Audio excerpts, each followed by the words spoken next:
আমরা তো নবীজির তুতু মোবারক হাতে নিতে পারি নাই, আমরা তো নিজের মুখে মালিশ করতে পারি নাই, আমরা তো নিজের বুকে মালিশ করতে পারি নাই। শুধুমাত্র ইয়া রাসূলুল্লাহ বলেছি, তাতেই আমি বেদাতি হয়ে গেছি। শুধুমাত্র নবীকে দাঁড়ায়া সালাম দিয়েছি, তাতেই আমাদের বন্ধু ফতোয়া দিয়েছে। তারা কি ওই বুখারীর হাদিসটা পড়ে নাই? হযরত উরওয়া বলে রাসূল ওযু করতে লাগলেন, কানু ইয়াকতাতিলুনা, নবীজির সাহাবায়ে কেরাম আজকে আপনারা ভিড় করছেন মাহফিল শোনার জন্য। আর মদিনার মানুষ মাহফিল শুনতে যায় নাই, মদিনার মানুষ নবীর কুলির পানি নিতে গিয়েছে। আপনি কোথায় যাবেন বন্ধু? সাহাবায়ে কেরাম ইয়াকতাতিলুনা, নবীর ওযুর পানি নেওয়ার জন্য প্রতিযোগিতা করছে।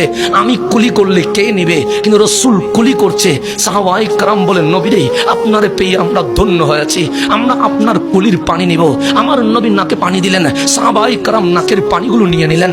আমার নবী কদম মোবারক দ্রুত করলেন, সাহাবায়ে কেরাম নিয়ে নিলেন। হযরত উরওয়া বলছে, যারা সামনে ছিল ওরা নবীর ওযুর পানি মুখে বুকে পিঠে লাগাইলো, কিন্তু যারা দূরে ছিল ওরা তো পায় নাই। তো ওরা যারা পায় নাই ওদের কি হয়েছে? যে যারা পায় নাই ওরা সামনের দিকে এসে যারা পেয়েছে তাদের পিঠে মুখে বুকে চুমু দিয়া বলে, তুমি তো ধন্য হয়েছ, নবীর ওযুর পানি পেয়েছ।